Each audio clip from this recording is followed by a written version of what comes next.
My name is Paul Goulden. I'm the Head of Partnerships at International Longevity Centre UK. We're the UK's leading authority on longevity and its impact on society. And we've been working with UKRI and their community of practice on how we actually look at those things that are going to help healthy ageing and how we get them into the community and how we get them actually getting people to live longer and having happier and longer and healthier lives. So I'm delighted to be chairing this session this afternoon because this, I think, is one of those things where we're looking at, we've got some fantastic innovators and entrepreneurs. We have local authorities and local NHS who are desperately wanting to help the population to live longer and healthier lives. The big question is how do we put those two together? And I'm delighted to be joined this afternoon by, as it's not John Glasby. John, unfortunately, is not able to join us today because of sickness, but I'm delighted that Anthony Blackburn, who's the founder of Golf in Society, is stepping in at the last moment. Thank you, Anthony. I'm also delighted to welcome Tom Brown, who's the Director of Community Services at Lewisham Council, Gabriela Matsukova from Hope in the Community, and Paul Spencer, who is the Patient Experience Manager for NHS England South West. So the format of the session this afternoon is we're going to hear from each of the four speakers. There's then going to be a Q&A session. Questions and answers, if you log on to Slido and select the long room, you can ask the questions through there, and then that will take us up to about the hour. So thank you all very much for joining us, and without further ado, if I can pass across to Anthony to kick us off. Thank you.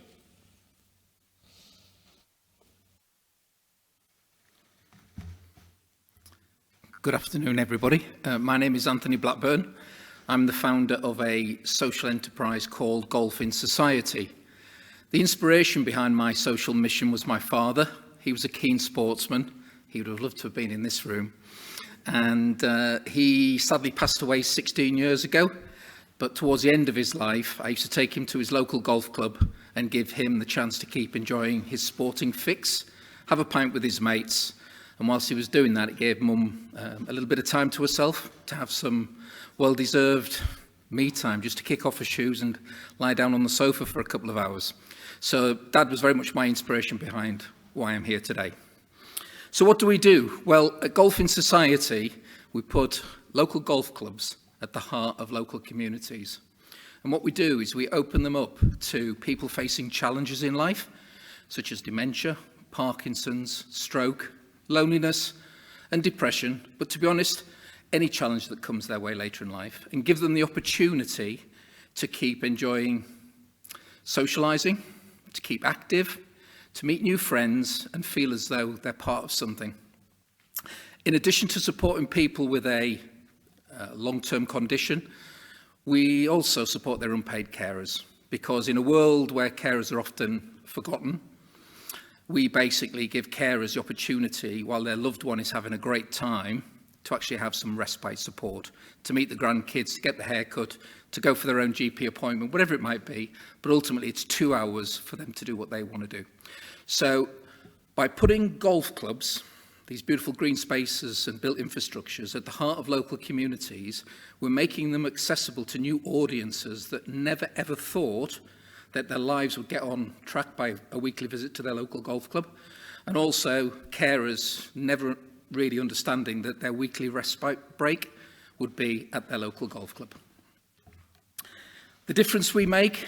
Well, we basically, through inspiring people to give a game that they think is too hard, too difficult, too long, too expensive, too elitist to play, we inspire them to enjoy activity. We inspire them to stimulate their mind, and we inspire them to talk about their wonderful memories throughout their sporting lives or non-sporting lives, and give them the opportunity to create new friendships.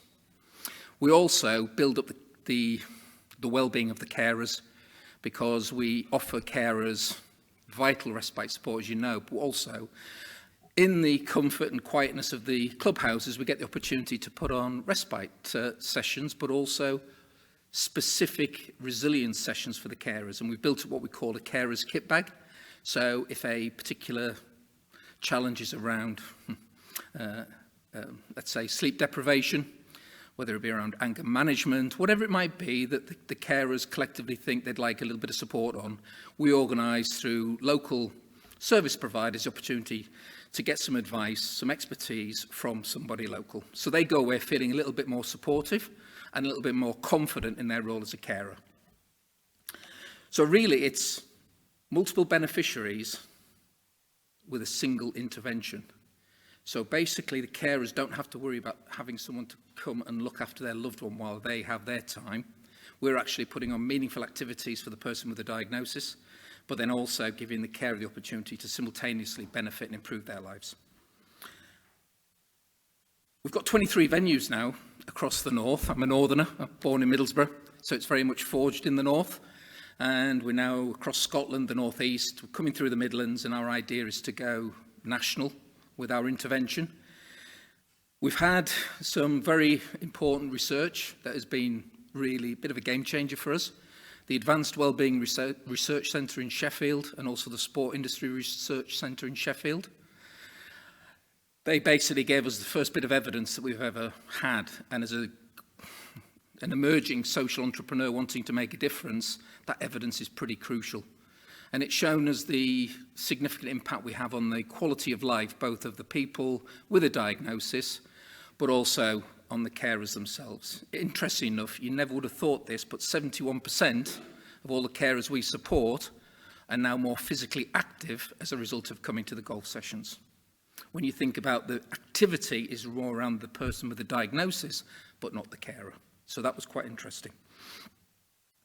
Some important words. They feel more hopeful. They feel better supported. And one lady said, "You've given me the chance to get my life back on track."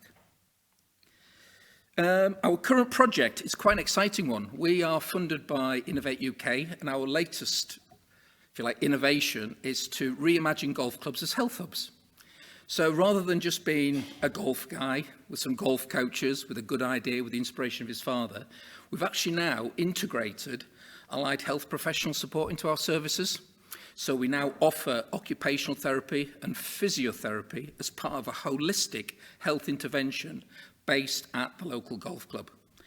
It's been a whirlwind tour of a year.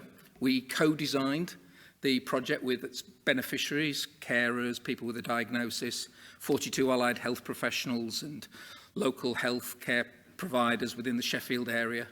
And we basically came up with a brand new 12-week program that integrated everything that everyone was looking to achieve out of it. So basically we did some baseline measurements at week 1, interim assessments at week 6, and we've now just, for the first 3 cohorts, done the final 12-week assessments, and they're amazing. I wish I could share all the evidence with you today, but the outcomes are absolutely, well, yeah, they're very, very impactful, let's say. So the idea with that is then to basically get that contracted and commissioned, because the evidence we think is very, very compelling. And what we want to do is we want to make sure that we get the pitch right, to make sure that we can put it in front of the right stakeholders to get this adopted across all our 23 venues at the moment, but more importantly, at other venues across the UK. So these new spaces and places where people have the opportunity to access all of this great support delivered by great people, that's what we want to achieve. Partnerships, very, very important. We wouldn't have been able to do this without the research partners, the Advanced Wellbeing Research Centre and the Sport Industry Research Centre. We never would have got that research partnership up if it hadn't been for Innovate UK's belief in our project and the difference it could make.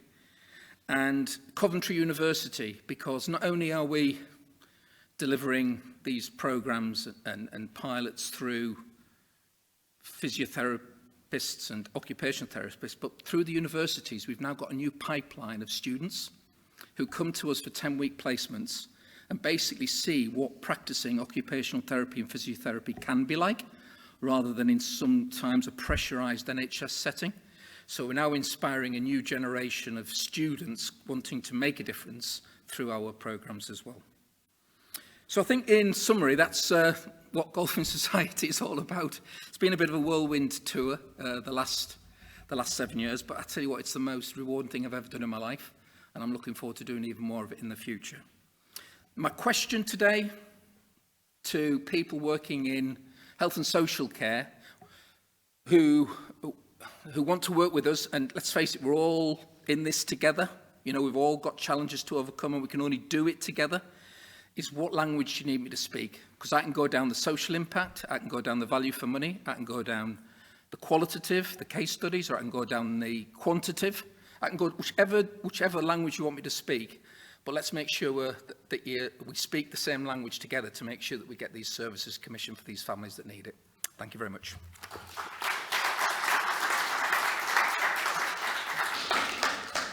Thanks, Anthony. Inspiring story. And I think the interesting thing from our point of view is you're actually on that cusp of wanting to break into the commissioned route, which I think is excellent that you're able to join us here today.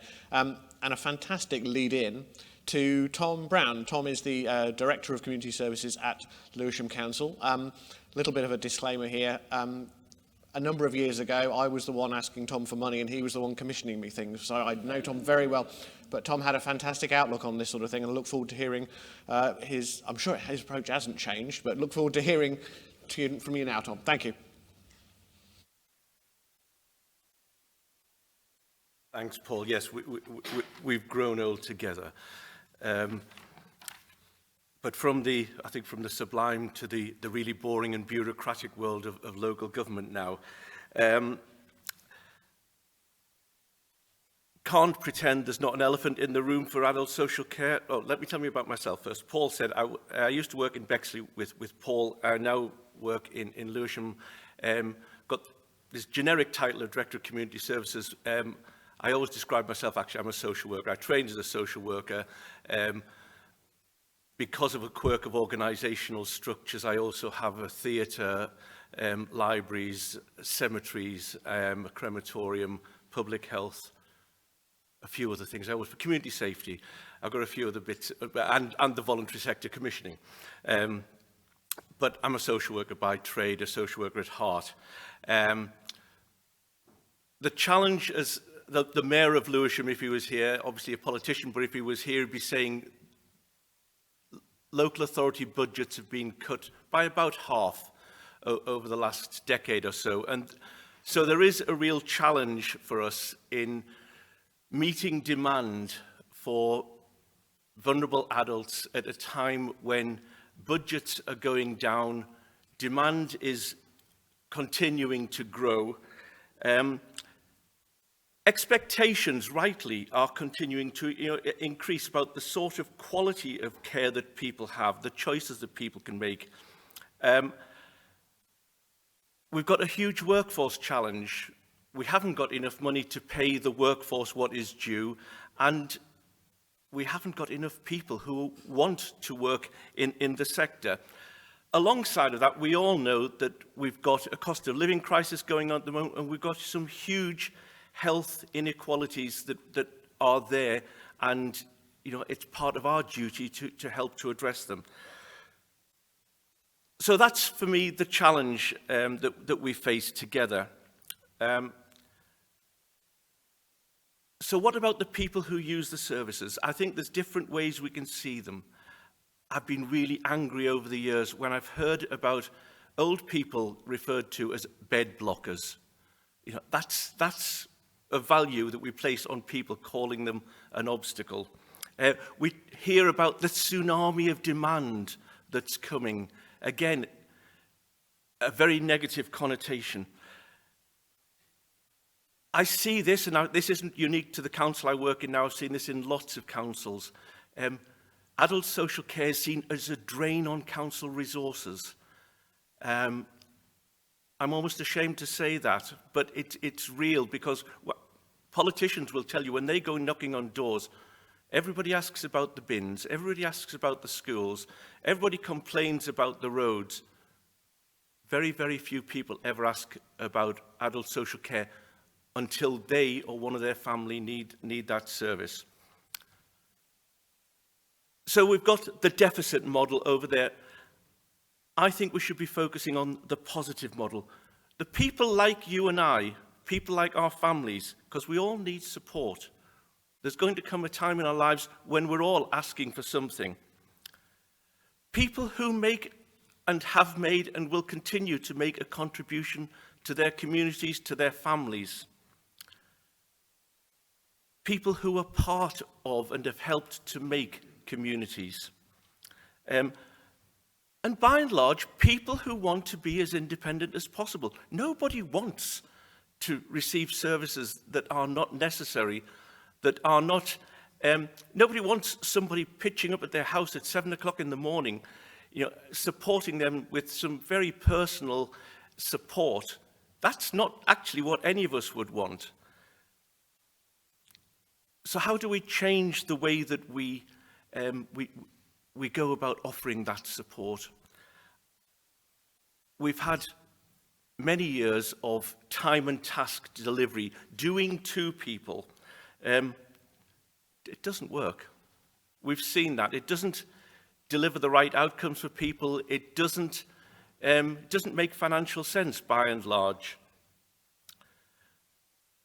So I just want to tell you a little bit about one of the approaches that we've adopted in Lewisham, and it literally went live 2 months ago.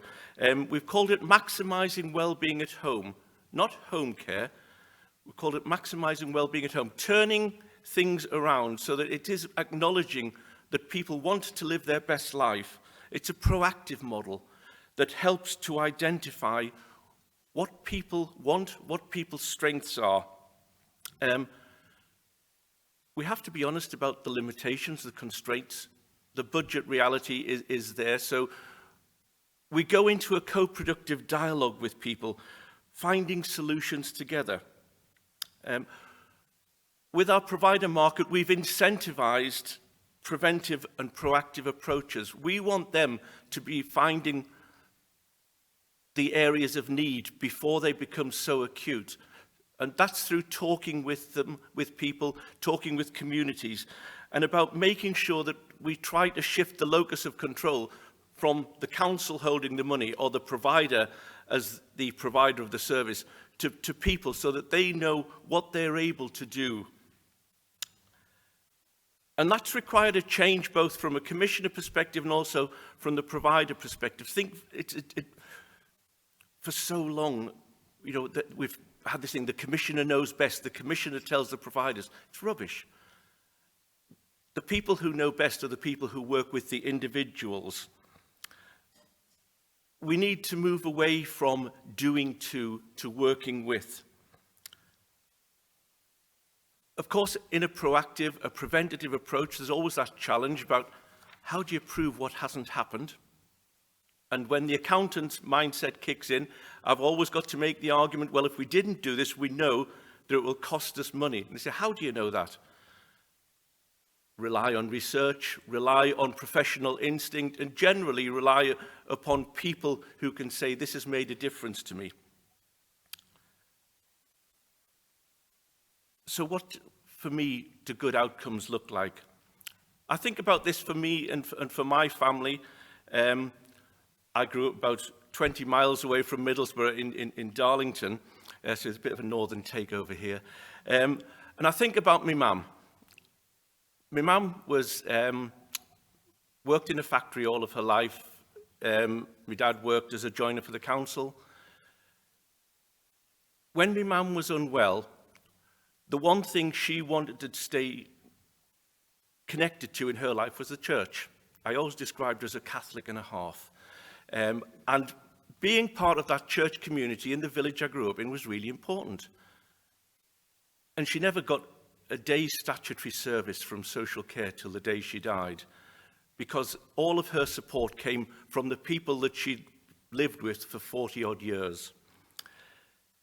She wanted to continue to make choices, and when she was in hospital before she died, she was really, really upset because everybody said, you've got to go into a home. And I said, no, you don't.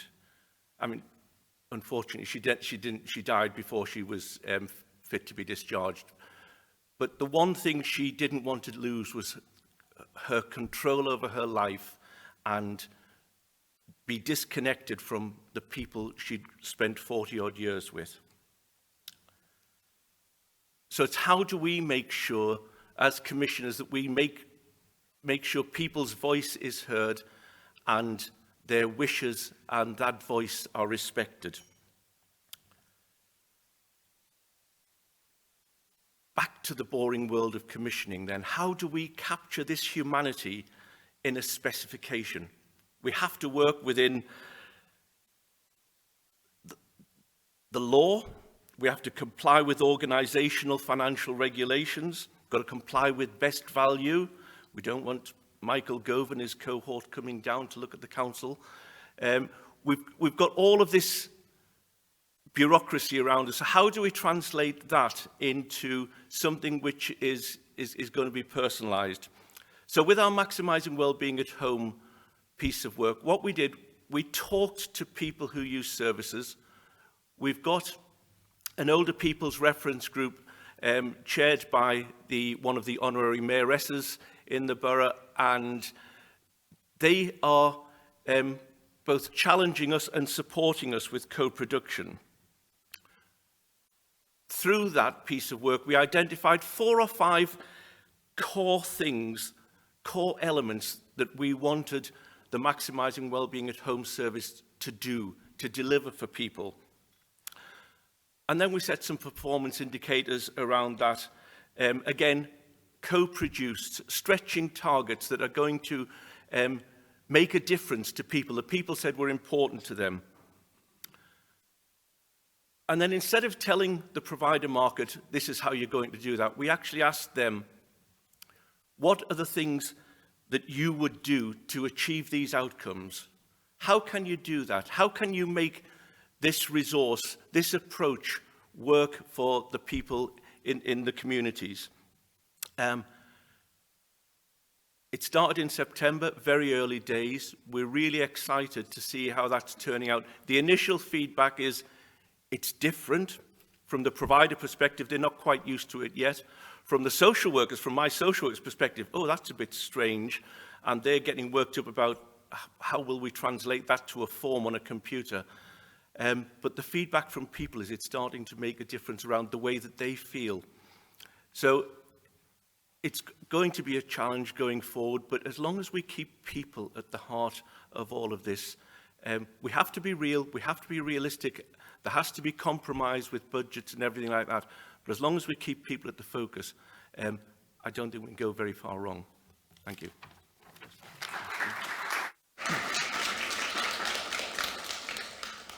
Thank you, Tom. It is reassuring to know that you haven't changed your approach since Bexley. I'm really pleased about that. I think the couple of things that jumped out for me there was this idea of shifting the locus of control. So this is not driven by the commissioner, it's not driven by the provider, it is actually driven by what the people themselves want. And that, I think, is the open door to all the entrepreneurs and innovators in this room to start thinking about how they get in. You may also find, Tom, that people want to come onto your providers list as a result of this, but that's fine. I'm joking slightly, but just thinking about that, how councils operate their providers list might be something we want to tease out in the Q&A. So thank you for that. And that leads, so we've heard from an innovator and an entrepreneur, we've heard from a commissioner, and now what we're hoping to give you is a live case study from Gabriella and from Paul, hopefully demonstrating this whole thing in practice, and hopefully we can hear about your success there. But over to you.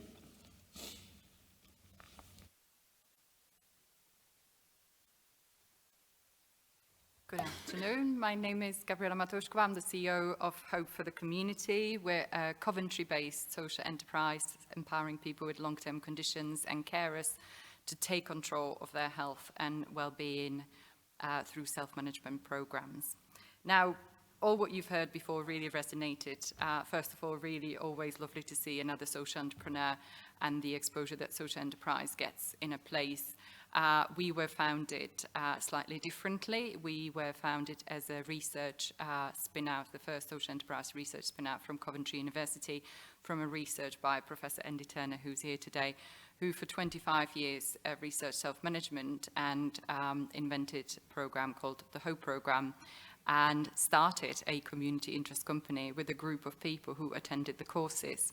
I was very privileged to be able to join them 3 years ago, because I've seen the impact that the program had on people, specifically after I attended a Parents of Autistic Children course, and it really touched me. And I asked the question, why isn't this everywhere? Why isn't anybody working there? Because it was a volunteer-led organization.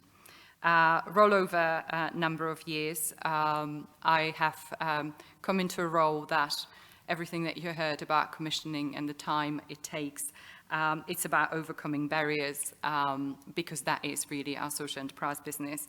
And I have been described as the human embodiment of a Swiss Army knife, which I think is probably an apt role that most of CEOs in our space have to do. But if I just, for those who might not know, and I'm sure many of you do, but social enterprise is a business that trades with a mission, but all, majority of its profits are reinvested back into the community. So it is really shifting the power from the shareholder to the community. And I think that was really important for me to know that the business that we are driving is mission-led, but has got this sort of reinvestment purpose, because that what really drives is that what you want to become is sustainable, and that is, you definitely need to be a Swiss Army knife for that. And so we've started off many years ago. About 22,000 people have benefited from the HOPE program since we were founded in 2015. And I joined 3 years ago because I felt that one of the ways that we could potentially scale, discussing it with the board at the time, was digital. That was before the pandemic happened. And basically during the pandemic, our partners that we were working with who were licensing our programs have asked us, what can you do? The NHS was redeploying people to make sure that there is enough support for handling the pandemic. Many of our charity partners had to furlough their staff just purely to survive. And I think being a social enterprise, we have impact and social value, which we haven't heard much about yet today. I was hoping Tom mentioned it. But social value is sort of intrinsic to what we do. And we're flexible and we agile and we innovate. And I think many social enterprises have stepped up during the pandemic, and many businesses have stepped up to the pandemic to help where others couldn't. And we were able to support thousands of people during that time, and it meant that we actually flexibly shifted to a health tech organization, which I never dreamt of actually running when I started. And it was really at that point in time that we've completely pivoted to change our business models, to change how we operate, to make sure our technology is sustainable, is environmentally friendly, and it is future-proof, because you just don't want to bring a one-off app to the market, because there's millions of apps that even the developers don't download from the app stores. But we were successful, but the reasons I think why we were successful is because we co-produced. The program was originally co-produced, and we co-produced the technology platform. We co-produced the services that were delivered through it, but more importantly, with our partners who we were working with, we continue those conversations about what matters to you, not just from the patient level, but also the commissioning level. And I think it's really important, because at first the passion is about the person that we support, but if nobody is funding it, we're not going to be able to get there. So having those conversations with our commissioners was fantastic. And I think we were very lucky, because we knew we were collecting, being able to meet short-term needs, but we wanted to see what the long-term improvements are. And in social enterprises, it takes 7-8 years for us to mature, to even get to places. And I think for us, that period and being kind to ourselves, that it's not quick, was very important. But we're very lucky to work with the NHS in the Southwest region. And they are quite unique the way they operate, because they operate as a region. So when you are talking about the integrated care systems and integrated care boards, you have got these 7 systems and a large population. And their values around personalization and personalization of care and transforming the way we delivered care really resonated with us. And we were working with them over this time, and are still working with them now, in a way that they ask us, can you do this? And we go, yes, possibly, maybe like this. But I think that is really key, that we are flexible, because we know what is it that they need, and we have those shared values. And starting from that point is always much easier. I would say that in the time like these, when we have winter pressures and the NHS is under much more pressure, community organisations really play a key role, and it is a great opportunity for us to step up. But I could say that, you know, what we do is really valued, but I think Paul Spencer wouldn't be here with me if he didn't think so, unless he's slightly scared of me. But he is the commissioner in the Southwest, and Paul and his teams were just fantastic throughout this time, because they saw a very small team. We're 4.5 people, but we can reach thousands and thousands of people every year because we work in partnership. And this partnership, I think, is quite unique, and I hope Paul will tell you a little bit more about what our journey was, that we are able, and where we're actually heading to next.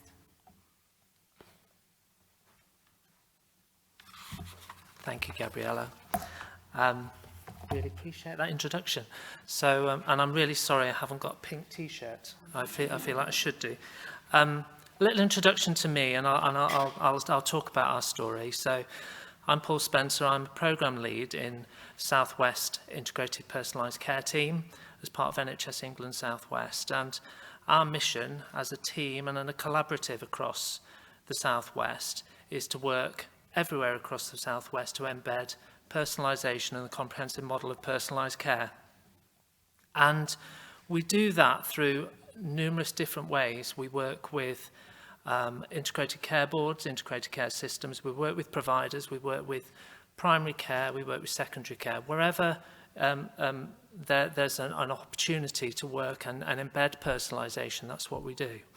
And probably a good few years ago now, one of the things that we were working on as a collaborative was an opportunity to really embed supported self-management in the Southwest. And I think Devon needs to take some credit here. So Devon, as a system, decided what they were going to do was really work very closely with Hope for the Community and embed the Hope programme, which was a face-to-face programme and a virtual programme at that time. Traditional programme, sitting around over six weeks face-to-face with your peers, talking about long-term condition management, and it was really, really successful. Pandemic hit, and things like that couldn't really happen. And what's been amazing is the work that Gabriella and the team have done is just transform the opportunity for us into a digital space. What really kicked that off for us in the Southwest was our work with long COVID clinics and long COVID services. So a couple of years ago, long COVID, people hadn't heard of it, but there was a real diktat that came down to regions to say, you will set up these services. So it's a real sort of blank sheet of paper. How do we set up a long COVID service? And I'm going to give credit to my programme colleagues across our region, who really sat down and said, we want this to be a personalised approach, and we want supported self-management to be at the front of that. I had those conversations, I had those debates, and I said, well, actually, I think we have something that would really benefit. And out came the Digital Hope for Long COVID programme. And over the last 2 years, we've seen well over 2,000 people have been through that. And what was really amazing was the qualitative feedback that we got from those individuals around feeling heard, actually making a difference in their lives, actually engaging with peers who've also had some of the same experiences. But the fact that they were actually then able to go on with their lives and really start to plan what was next in their lives, and potentially feel better, but if not feel better, they worked out how to manage. We got some amazing feedback, and I think the challenge for us then was turning that into how does this really embed as business as usual. We worked with the long COVID services all across the region, and I can truly say that Hope is business as usual as far as long COVID services are in the Southwest. So we've continued to work with Hope for the Community, saying actually this isn't just about long COVID, this is around long-term condition management and really embedding supported self-management for everybody everywhere. And what I've been able to do, very lucky in my position in NHS England, is really source programme funding in different parts of the region. We're working closely with our primary care colleagues and our digital transformation colleagues at the moment, looking at what the opportunity could be for really scaling up hope and digital hope for people with long-term conditions. And our ambition, mine and Gabriella's, is that anybody anywhere in the whole of the Southwest, I'm sure Gabriella's ambition is much bigger than mine, will be able to access the Digital Hope programme. And I've secured funding for that, which was amazing. But I've secured funding as part of a wider digital transformation programme, which actually is saying that when you enter primary care, you speak to your GP, GPs automatically start to think about who are these individuals and what risk have they of entering unscheduled episodes of care, going to A&E. And there's a massive programme in the Southwest trying to identify people who are at risk of going into A&E within the next 12 months. And we're working with a risk stratification AI tool to do that. But what I've been really clear about is we need to provide individuals the tools and support to enable them to have a language around what matters to them as they go through their health journey, to hopefully stop them from entering A&E and hopefully stop them from entering other statutory services, which, as we know, are all drowning. The challenge, extra challenges, I suppose, we have in the health service and I suppose and social care is, and I'm picking up on Anthony's point here, is about language, as there are so many different languages just in the NHS, and social care it takes that much wider. So if you're speaking to a secondary care clinician, they will be speaking very differently to somebody who's in an integrated care board, to somebody who's in a GP practice, to somebody who's an allied health professional, to somebody who works in a pharmacy. So how do you have a language that meets everybody's needs? You can't. So one of the things we've got to do is really enable sort of any program that we've got to be able to have a real clear resonation in whatever service is being delivered there. The wonderful thing around the Hope programme is I'm working closely with the team to look at how we evaluate and move from some amazing qualitative feedback that is real transformative in individual people's lives to say, actually, what does that mean for people who are working in primary care?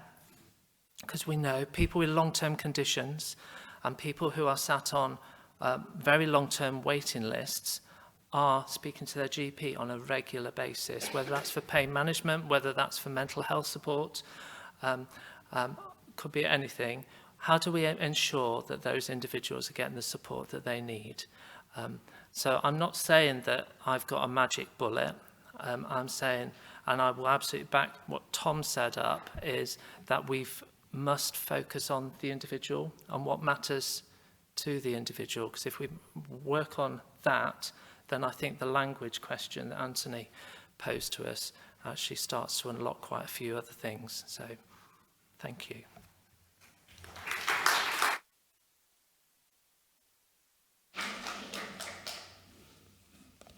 You may not have a pink T-shirt, but I don't know if you noticed they've both got the same pads. Hoping. Gabriella, did you bring enough for everybody? Yes. Oh, excellent.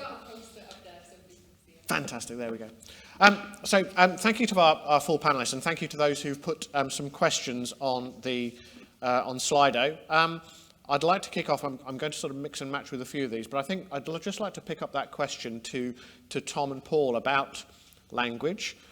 Because there's a question in the Slido about evidence and how we gather the evidence together and how that sort of comes to commissioners and what difference that will make. So I think it's just a sort of open question about an entrepreneur comes to you.